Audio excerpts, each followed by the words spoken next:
Good morning, everyone. My name is Gina Ford. I'm the Communications Director for Prince George's County Executive Angela Alsobrooks. This morning, the County Executive, Dr. Carter, Ronnie Gill, our Director of OEM, and Dr. Askew are going to bring some critical updates to the community in terms of where we are in this pandemic and the steps that are going to be taken moving forward. So first, we'll hear from County Executive Alsobrooks.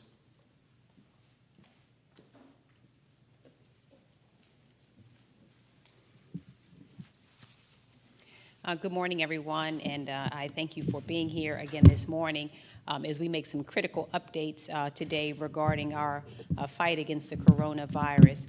I'd like to first begin by thanking our Chief Health Officer, Dr. Carter, who is joining me this morning, as well as our Deputy Chief Administrative Officer for Health and Human Services, Dr. Askew, who is here. And we also have with us this morning our Director of our Office of Emergency Management, Ronnie Gill, and I certainly want to thank them for being here this morning, and I thank them for the tremendous job that they have done throughout this pandemic.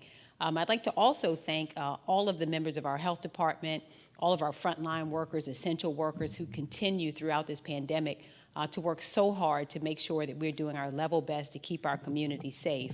I'd like to begin by saying that we are, that as we know, our federal government is likely on the cusp of approving 2 different vaccines for COVID-19, one from Pfizer and one from Moderna.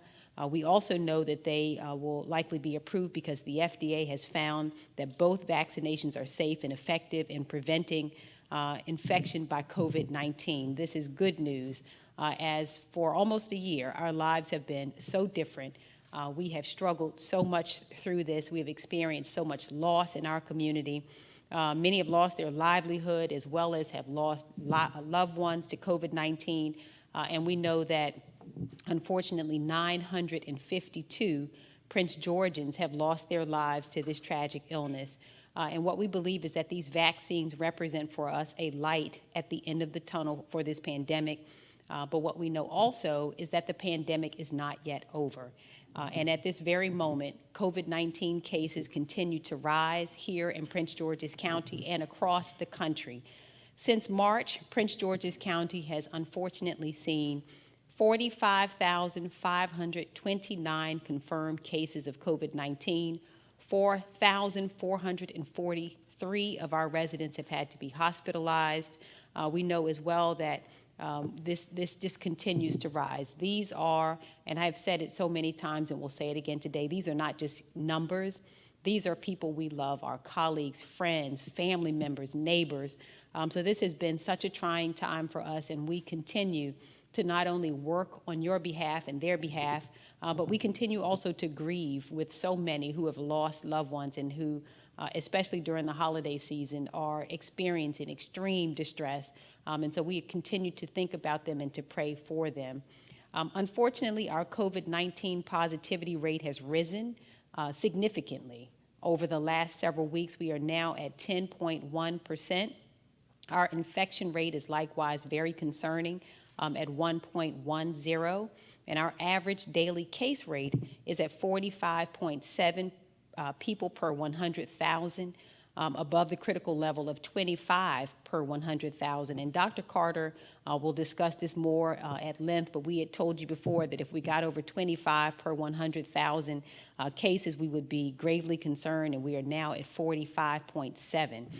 In addition, our available hospital capacity has fallen since the Thanksgiving holiday, with 48.7% of our beds available. And so when hospitals are busy, we know that it strains our medical system, and so we remain vigilant and remain concerned. The vaccine is not yet here, so we must act now to limit the spread of COVID-19. And we know that even as the vaccine becomes available, it will take us many, many months to make sure that we vaccinate everyone. And so we have announced in the past, prior to Thanksgiving, as you know, I announced a number of new measures to limit gatherings in our community and capacity limits for so many of our businesses. But the numbers that we are seeing tell us that we are headed in the wrong direction and that we need to take swift and quick action right now to make sure that we are working to contain this virus in our community. Today, I am announcing some additional measures that we are implementing to limit the spread of this virus in Prince George's County. Effective next Wednesday, December 16th at 5 p.m., indoor dining at restaurants must close. Outdoor dining will be allowed at 50% capacity. Restaurants can still offer takeout and curbside service, and in fact, we encourage all Prince Georgians, this is such a difficult time, to please continue to patronize our restaurants. We will work to make sure that we are supporting them. In addition, casinos will be limited to 25% capacity, and finally, all retail must reduce capacity to 25%. Again, even in the midst of this, we will continue to work to support all in our business community as we work to keep our residents safe. We will be looking at the ways that we will be able to continue to provide assistance and support to them. These new measures will remain in effect through January 16th, and we will continue to monitor our COVID-19 data and metrics in the coming days and weeks. This has been, you should know, a very difficult decision. It is not one that we make lightly, but I have done so after consulting our public health professionals, and I have promised you that at every step of the way I would receive and accept advice from medical professionals and from scientists, and that I would make the decisions that are best to make sure that we are protecting the lives and livelihood of all who live here. And given the surge in cases that we have seen and the rise in hospitalizations, we are doing what needs to be done now to save the lives of Prince Georgians. And as we work on a larger solution to reduce the spread of COVID-19 with our regional and state partners, we are also putting a heavy emphasis on compliance with our existing safety measures. And in fact, we have increased the number of compliance ambassadors that we have, and I want to compliment that we have an amazing ambassador program to ensure that all of our businesses and others in our community are following the guidance that we've been given. So we can now quickly follow up on reports of non-compliance with COVID-19 safety measures. But I'm here today also to ask for help from every Prince Georgian. We ask you please to limit your non-essential trips, avoid gathering with friends and family outside your immediate household, and if you do need to go out in public, please practice physical distancing, wear a mask, and be sure to wash your hands frequently. Now, I say it every time I stand at the microphone, but I have to say it again today. If you wear a mask that is below your nose, you don't have on a mask. That's the reality, is that all of our health professionals have told us that the point of wearing the mask in public is to cover your nose. And so if you are someplace and you have the mask beneath your nose, that is, in effect, not wearing a mask, because the virus spreads through the nose. To get our numbers back down and to flatten this curve, it will require all of us to make sure that we're doing our part together as a community to keep each other safe. You all have done such a beautiful job throughout this, and we know we're asking so much. But if we work together to make sure that we're doing everything that our health professionals are advising, I believe that we will once again be able to get this curve flattened and be able to get the numbers reduced. Now, today we begin to picture a future free of COVID-19, and we believe that that future is only possible because of thousands of scientists from all across the world who have risen to the challenge to develop a safe and effective vaccine that stops COVID-19. And with these vaccines, we now can see a time after all of this uncertainty where we can gather with our friends and family without worry and without masks. That's a future all of us want, but it cannot happen if we do not commit to protecting ourselves right now. Throughout the county, throughout this pandemic, you should know that your county government has worked hard, and we will continue to do so, to provide the needed services, food, and mass testing for COVID-19 to residents. Throughout these efforts, all of our emergency management personnel and health officials have learned a great deal about the pandemic. And so we're taking advantage of what we've learned as we gear up for mass distribution of vaccines. I want to thank Dr. Carter, Dr. Askew, and Director Gill, who already have a very sound vaccination plan in place that will allow us to effectively ramp up and deliver the vaccine to residents across the county once it's available. And as a part of that plan, we recognize that there may be some hesitancy as well regarding the vaccine. And to help address the concerns of our residents, we're going to hold telephone town halls. There will be one scheduled, for example, this upcoming week, as well as virtual forums to make sure that the entire community receives the information they need to understand how this vaccine works. We want every Prince Georgian to fully understand how the vaccine will protect us from COVID-19. We know that that will take lots of communication and education, and you should expect to hear and see that from us in the coming days. When we take this vaccine, it not only protects us, but what you should know is that it protects your spouses, family, friends, neighbors, and those we worship with, those we love so much.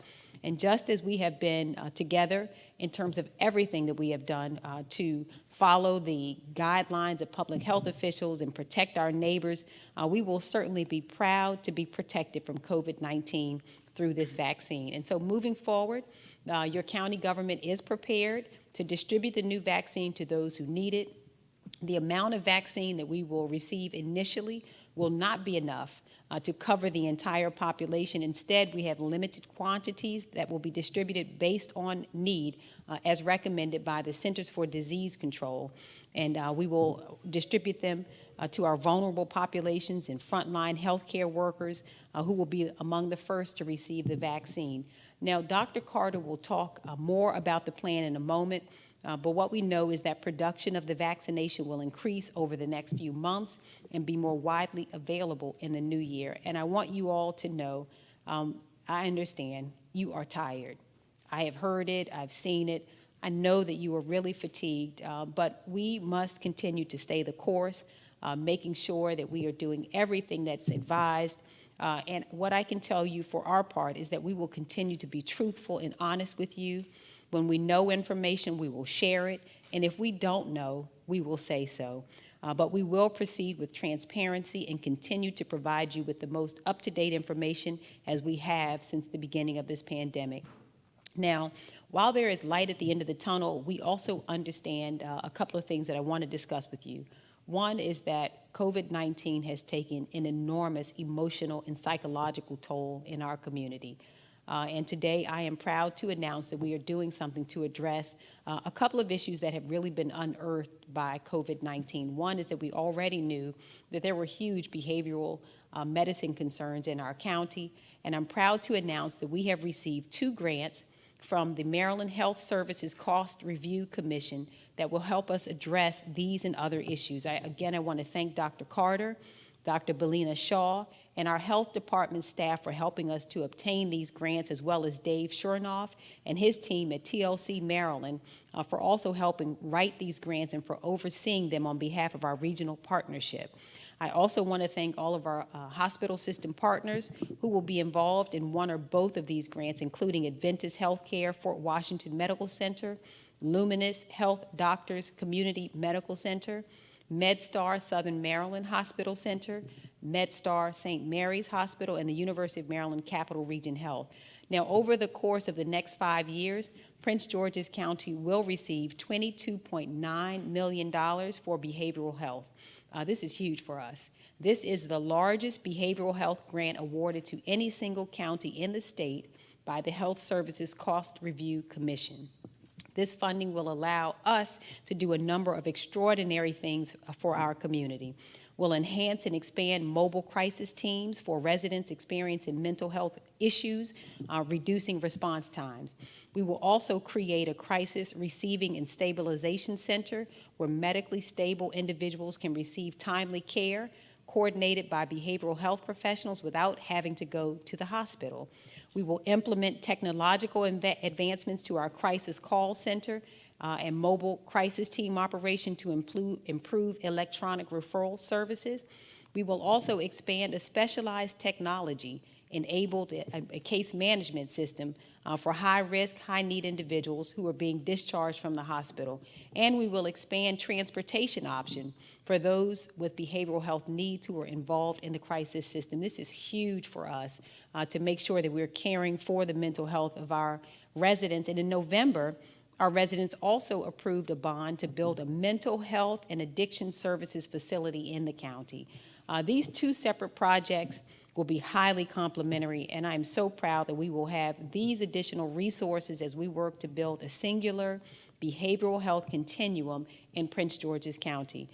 In addition to these important advances, Prince George's County also received a grant for more than $7 million over 5 years for diabetes treatment and prevention. This is huge. We have talked about diabetes and many of the comorbidities, which we know really did impact how the coronavirus affected so many in our community, sickened us, caused many of us to die.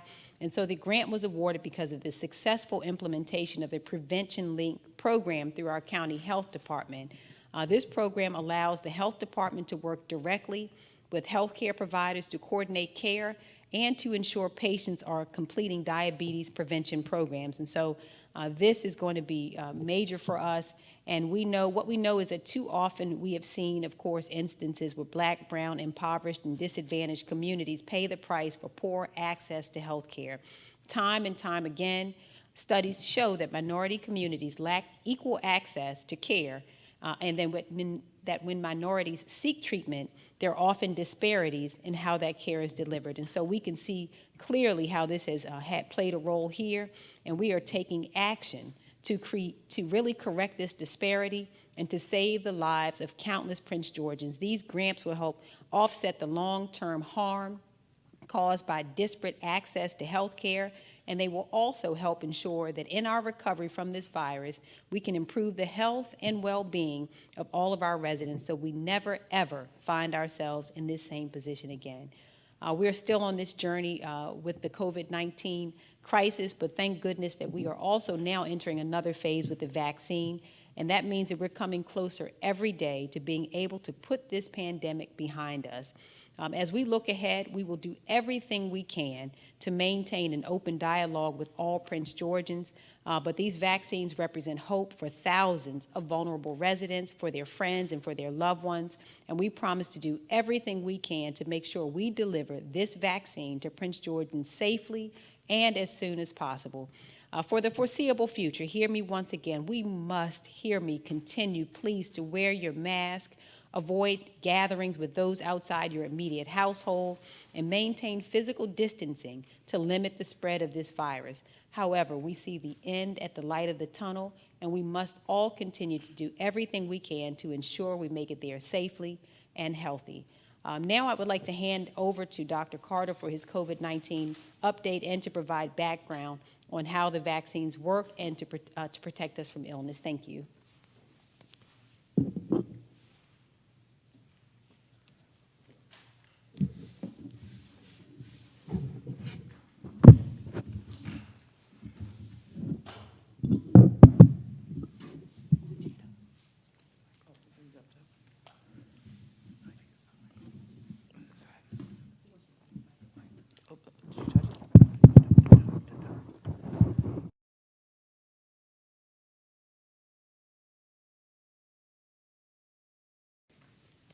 Thank you, Madam County Exec.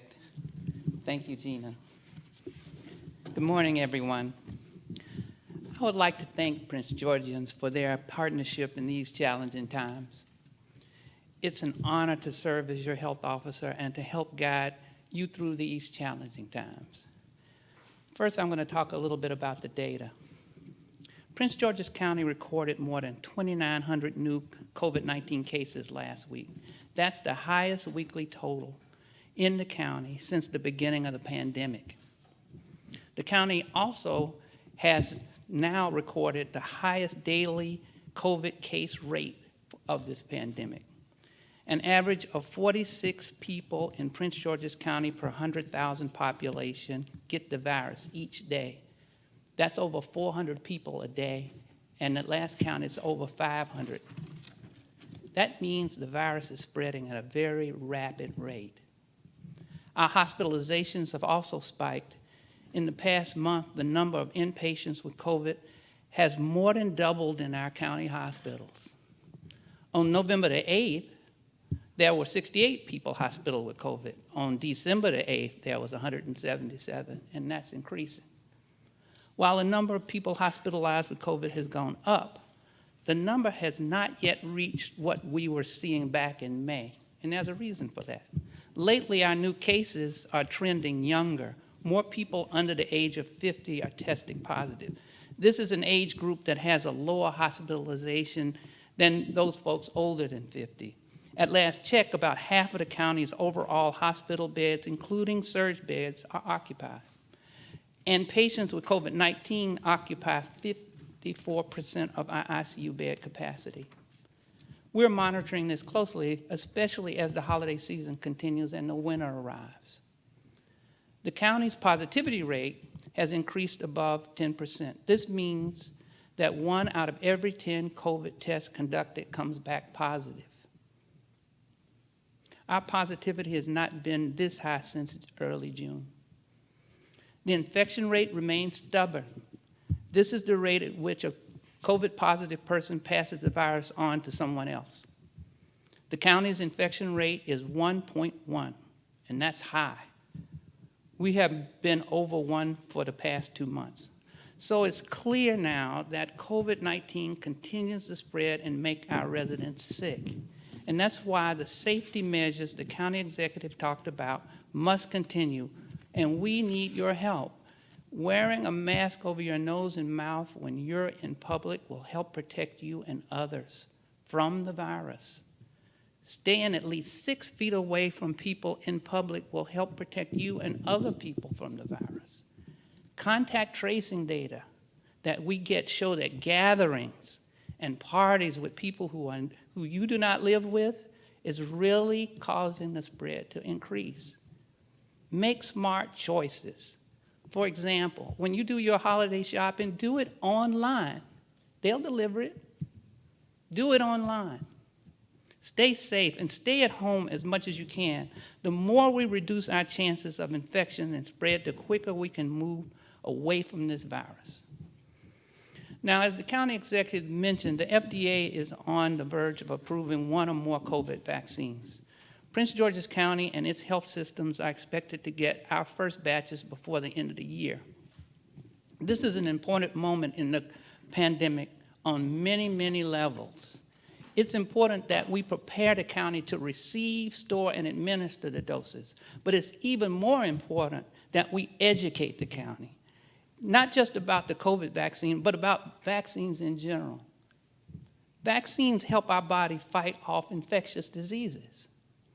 What they do is they help our cells and our immune system to recognize a virus when it gets into our body. And then our body takes that information to develop these antibodies, which are molecules that act as weapons to not only remember what the virus looks like, but also to fight it and to kill it.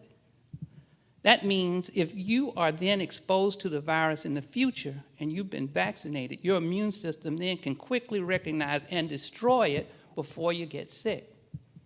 And your body can do this over a long period of time. They'll fade away. You might need to get another vaccine another time. And if you all know about vaccines, that's the way vaccines work.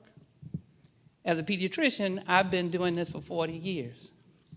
And as the health officer in this county, I know that this will work. Now, if the FDA concludes a COVID vaccine is safe and effective in early clinical trials and approves it for emergency authorization, and we, myself and my colleagues, scan that information and come to the conclusion that it's safe and effective, then I'm going to take the vaccine publicly, and I'm going to say very clearly that this vaccine is safe and effective. The FDA review of a virus research is very extensive and is very rigorous, and they put in a lot of safeguards. And they make sure they continue to watch for, like, allergic reactions and other things. That's our job, that's their job. But in these tests that they put these vaccinations through are not easy. It's very hard to get a vaccine through and approved. So people have been looking at and scrutinizing this for a while now. Both these vaccines that have currently emerged, both Pfizer and Moderna, report their vaccines are 95% effective against COVID-19. That's a very strong and high rate. Most viral vaccines are not nearly that effective. That gives professionals like me a lot of confidence that this is going to work against COVID-19. Many are wondering how COVID-19 came to fruition so quickly. Now, keep in mind, scientists had a head start on this. COVID-19 is part of the coronavirus family. Research on that family has been has been continuing for many years now. So when this new virus came, which is part of the family, and arrived in late 2019, that's why they call it COVID-19, scientists were ready to piece that puzzle together. So governments poured a lot of money into making sure that this vaccine was researched and developed well. And that just doesn't happen all the time, not that much money. Governments don't pour as much money as was poured into this research and ultimately into the clinical trials. And what the money does, it helps accelerate the research process, and it helps us to get to results quicker. We know everybody will have a different comfort level about the vaccine. Our goal is to make you feel better about it. So we're going to talk about it. This is just the beginning of our conversation with you and the beginning of the process. If the FDA approves the Pfizer or the Moderna vaccines, this first batch will be limited. It'll be a limited number of shots. We don't know for sure how many doses will initially come to Prince George's County, but we'll keep you updated on that. The health department will make sure that the vaccine is distributed and administered in a safe and phased approach. Among the first to be vaccinated will be our frontline healthcare and hospital workers. We must maintain their strength and their resiliency during this pandemic. There has to be enough staff to care for folks who get sick. So we got to vaccinate those people. Residents and staff of nursing homes and long-term care facilities are also in that first group. Nursing home residents have the highest risk for severe illness and death from COVID-19, so we've got to get to them early. Other groups expected to be vaccinated in the first phase include certain first responders, essential services workers, and our vulnerable populations, who, if exposed, are likely to get sick and could possibly die. These categories are still broadly defined. We will update you as soon as we have developed more about the specifics. I do know this: it'll be months before there's enough vaccine available for the general public. So in the meantime, that's why it's so important that we all stay strong. We got to fight through this fatigue. We got to forge ahead and do the right thing. And we know we've told you that a million times. And you've got to keep your family healthy in 2021. Thank you very much.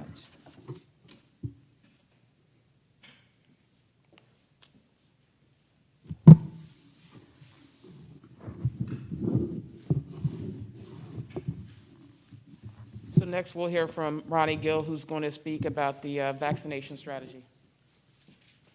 Good morning, Madam Exec. Vaccination distribution and administration will be managed by utilizing the Incident Command System. This is used by most public safety and health entities to manage major events. The Incident Management Team is comprised of personnel from both the Health Department and the Office of Emergency Management, as well as support personnel from county agencies and our external partners.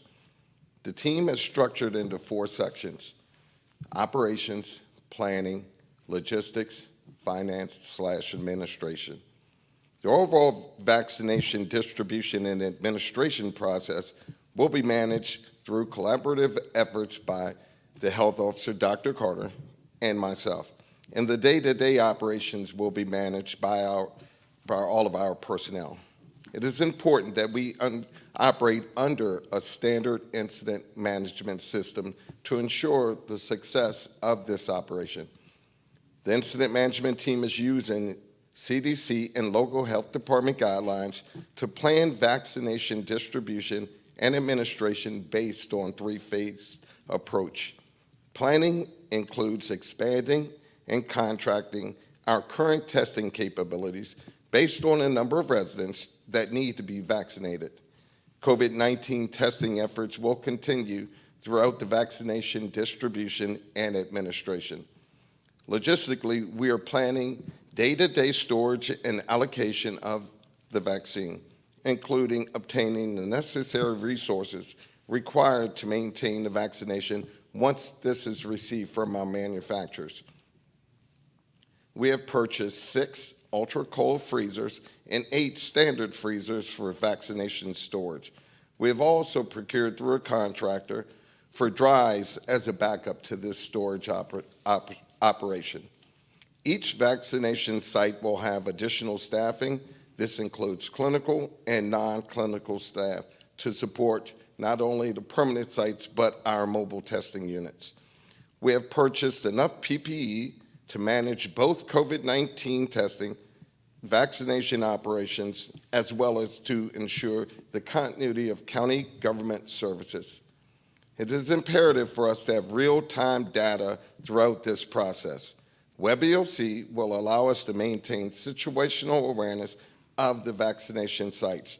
This will include the number of vaccinations provided daily, logistical and resource issues that may arise, site performance metrics, and miscellaneous status information. The Health Department and the Office of Emergency Management continue to work closely with the Office of Information Technology to review other tools that can assist with the vaccination planning and distribution. All vaccination sites will operate by appointment only. We will initially utilize the Wayne K. Curry Sports and Learning Complex for the first round of vaccination administration.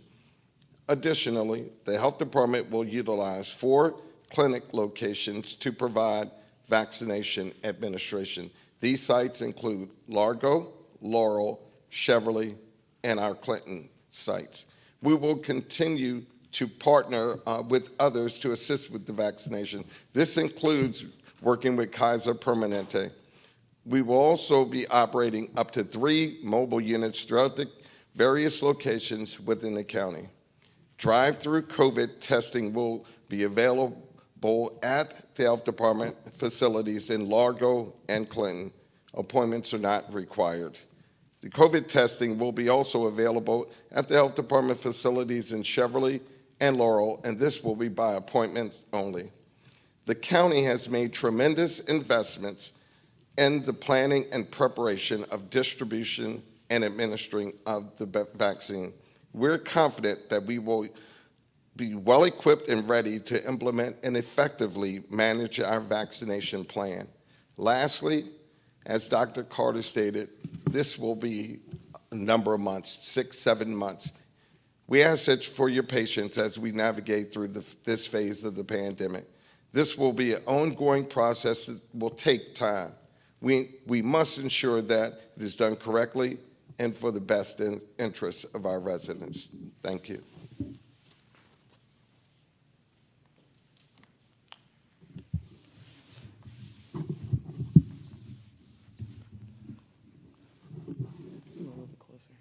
And next we'll hear from Dr. Askew, who is going to speak about vaccine hesitation.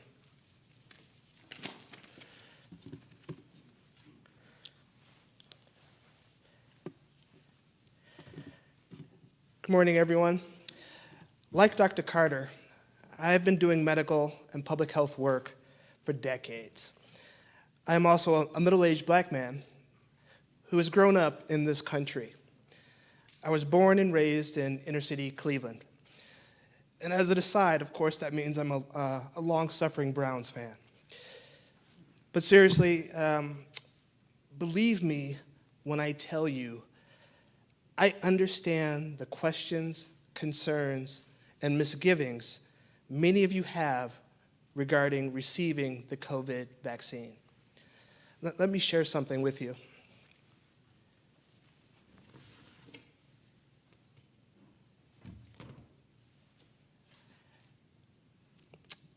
In this picture, you see me in the middle, in the fashionable knee pants.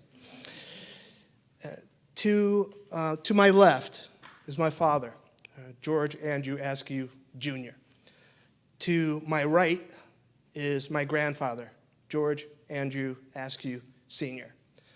And in the middle, behind me, and flanked by his son and grandson, is the Reverend Noah Askew. The Reverend Noah Askew is the son of a former North Carolina slave, also named Noah Askew. The voices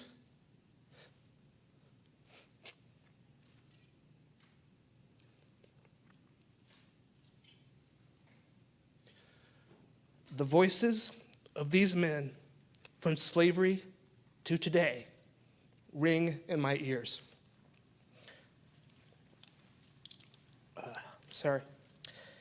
Their stories of, and my witness to, their struggle, oppression, denied access,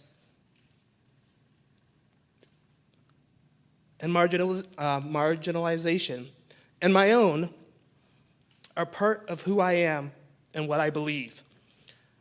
And I can tell you, not once in my lifetime did any of these men say to me, hey, trust in your government. Trust in your government. It will always do what's in your best interest. Nor did they ever say, never question what the man is asking you to take, eat, or inject. I know many of you have similar histories and experiences, both native to this country and county, and those of you who are relatively newly arrived. What I will assure you as a public health and government official here in Prince George's County is that we will always work our hardest to promote, enhance, and preserve the health and well-being of all Prince Georgians. I know what you could be thinking when I say that. So please, understand this. When we roll out our vaccine delivery here, we will do so with the confidence that it is in the best interest of the health and well-being of the county, and we wouldn't do it unless we truly believe that to be so. Therefore, I am urging you, when the vaccine becomes available to you, join us in taking the vaccine and being proud to be protected. Thank you.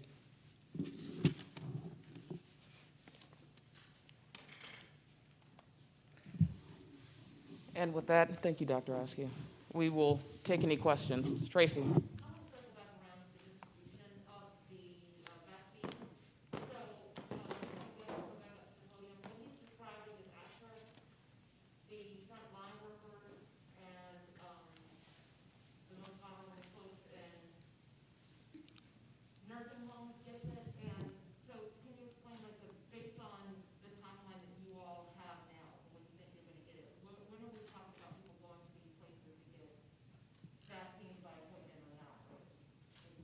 Are we talking about the general population? Yeah, so when should folks expect it? Should it be like the first rollout for frontline workers happens for the first week or two, and then the general public? What would that look like? As far as I know, Dr. Carter, we haven't received that information from the state of yet. I'll let Dr. Carter further explain.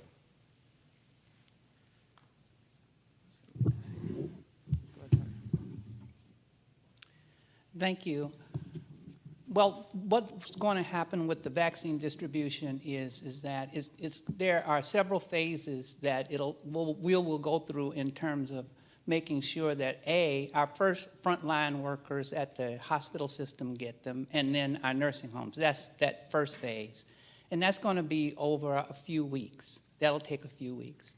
And then the next phase will come where we go to the next level of people at risk, which is people who, of course, our vaccinators will be in that, but it'll be other people at risk like our firefighters, our policemen, people who have to come within 6 feet of somebody. That's when we're going to vaccinate who have to. So we're going to vaccinate all of those folks. And how, when, and where, we're still working through. And then lastly, in that same first phase, we're going to vaccinate the people at high risk. It turns out in Prince George's County, it's a lot of folks. So that's going to happen. You're going to see a gradual ramp up, and then you're going to see this huge surge. It's going to take a few months before we get to that huge surge, and then the general public. So we're still in conversation with the state about that, still in conversation with the federal government. But as we find out, you all will be the first to know, okay? So frontline workers, people who are in nursing homes. Hospital, first it goes to the hospital workers. Those are the people in the ICUs and in med surge and in emergency rooms, hospital workers, nursing homes. Then everybody else who's a frontline worker, which includes vaccinators, people who, as I said, people who are like police, firemen, people who have to come within 6 feet of somebody. Okay, and so you're looking at 2 or 3 months of dealing with this first phase before the general public gets it. Whenever it's distributed, we should be expecting like 3 months. Right, you'll start to see it really increase in about 3 months. Hopefully we can get it done quicker. The quicker we get it done, the better off we are. The quicker we get it done. There is a plan for the distribution after the 3 months, but the 3-month part, you don't know exactly how you're going to be getting the vaccinations to the workers and to. Well, we know how we're going to get it. We don't know when the vaccine will come. The minute we get vaccine, we're putting it in people's arms who will take it. So What will that phase look like? The first phase, how will the distribution of the vaccine look in this first phase? in the first phase, it's going to go to the hospital systems, and they are going to give people shots. It's going to go, we're going to vaccinate the nursing homes, which there's a program with the pharmacies that are going to help with making sure that happens. And then it'll come to the health department, and we're going to make sure our first responders and those folks who come within 6 feet get vaccinated, and our partners. And they're all signing up to do that for us. So that's how that's going to work. We're ready to go with that.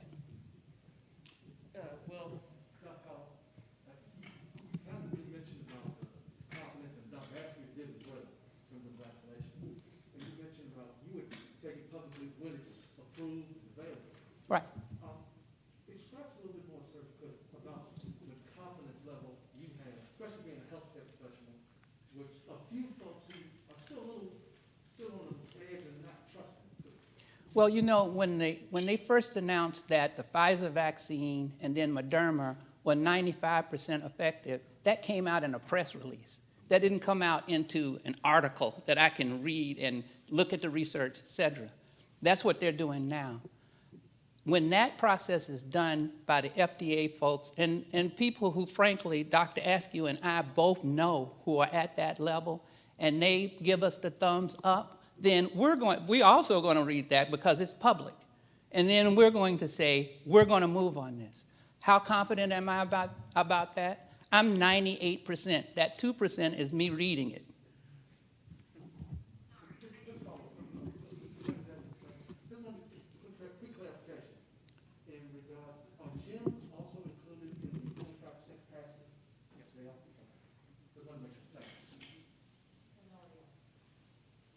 Tracy, I'm sorry, go ahead, Justin. Yeah, it's kind of a follow-up, Dr. Carter.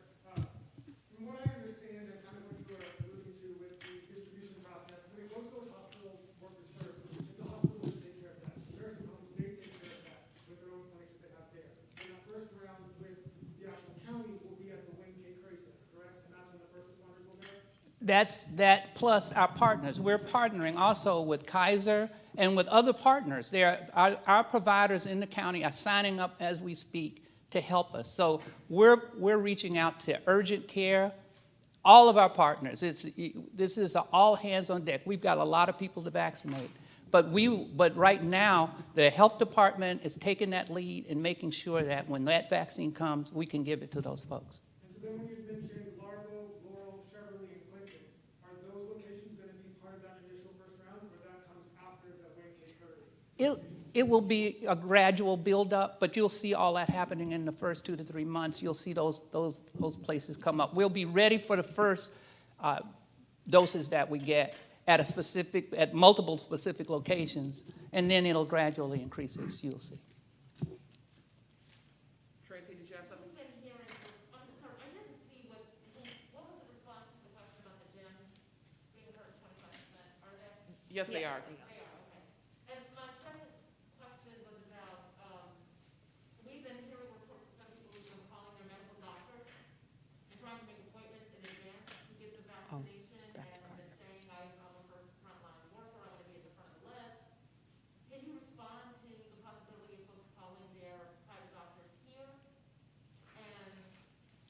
Dr. Carter, can you?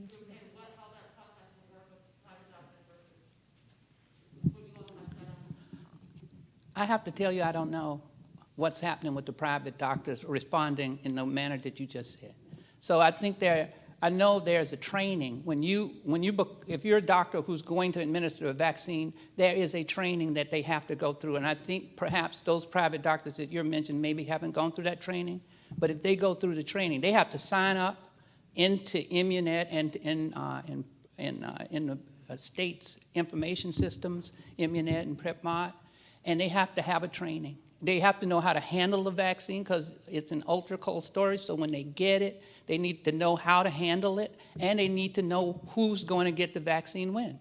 I don't think the doctors that you mentioned have gone through that training. Okay, so residents should be expecting to get vaccinations from the county and not from private doctors and from hospitals. Those private doctors who have gone through the training and who are registered they will get vaccine and they can give vaccine. And they should expect that they can get it from their doctors. Their doctors should make them, but they have to do it through appointment because that's how we keep track of it. The appointments go through that PrepMod system and we keep track of it. That's how we know who's getting what, and that's how we know whether or not you are a first responder or whether you weren't, and whether you were high risk. So we have an information system that's tracking that. The doctors know that when they get trained. That's what has to happen. So can you talk about insured versus non-insured? Is any of that going to play a part in who's getting vaccinations? Not at all. This vaccination is free. Now, just like with the test, we can charge insurance companies for this because the insurance companies are paid from the federal government to cover the cost. But anybody who doesn't have insurance will get vaccinated. We're vaccinating everybody. We've got to vaccinate. If we could vaccinate 85% of our population, that would be ideal. But minimally, we've got to vaccinate 65% of our population. And you can imagine we've got 909,000 folks here. So you know how many people that is. So absolutely free. The government is supplying this free. And I don't want anybody to think that it isn't.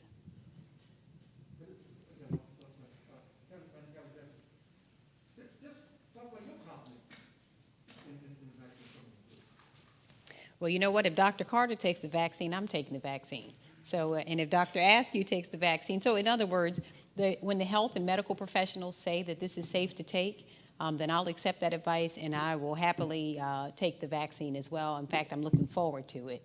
And so as soon as Dr. Carter says it's go and that my category of person is eligible to take it, I will take it. And this is a long-term process, right? There's also two shots that folks will have to get. Maybe there's the health professionals to address the fact that folks should still be wearing masks even if they've gotten that first shot as well. Can you talk about that?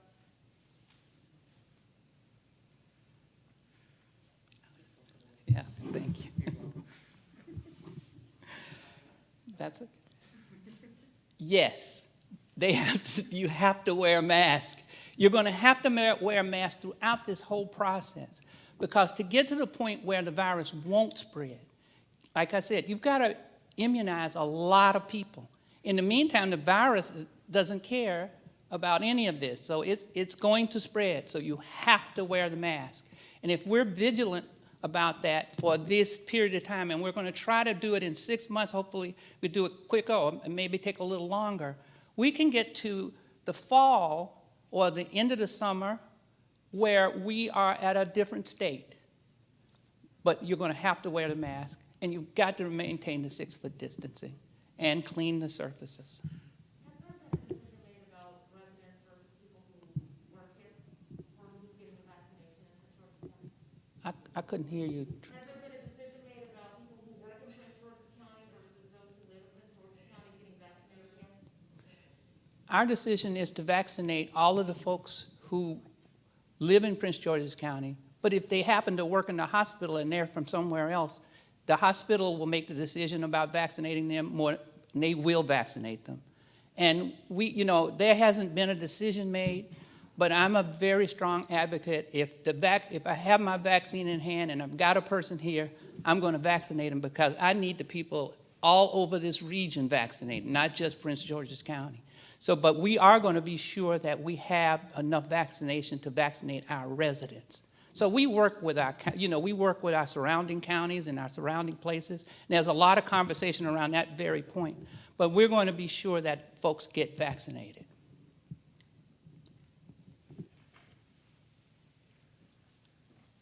Okay, and so I just want to say briefly, as the county executive mentioned, we are launching a campaign. It's proud to be protected. So I will just say that you will see a lot of information come out over the next couple of weeks through social media and other platforms. We certainly want to make sure that the community is engaged, that everybody's questions are answered. And as the county executive mentioned, we'll be having a tele-town hall. That information will be put out probably by the end of this week. But everybody, thanks so much for coming.